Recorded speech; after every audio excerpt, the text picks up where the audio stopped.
When I mentioned that I study philology, that I study languages and translation, some people think it's cool, some people think it's not, but some people just don't get it and they ask questions like, why, do you plan to move to another country or what?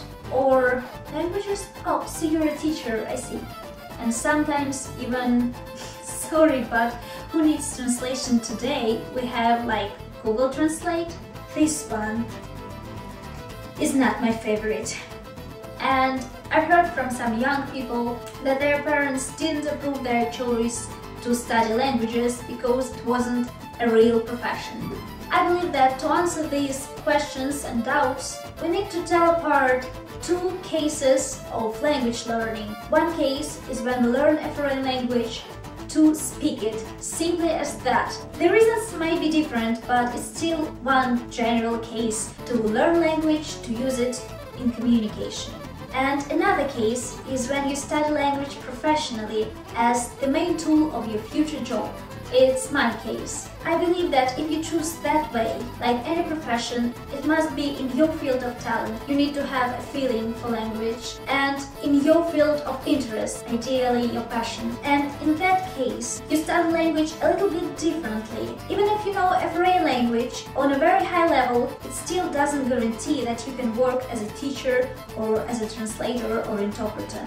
You need to learn it somehow more deeply. You need to have some idea of the system of this particular language and of the system of languages. Besides, if languages are your bread and butter, you probably want to know how to apply them. And you expect your university or college to teach you that. And there are a lot of options, including, but not limited to teaching.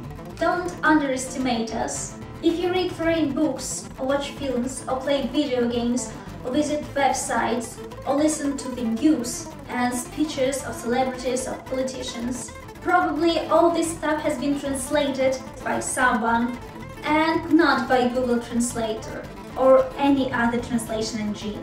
They can't be useful and they are developing pretty fast, but believe me, they are not going to steal translators' job in our lifetime. And speaking of Google Translator, it's not some God-given device.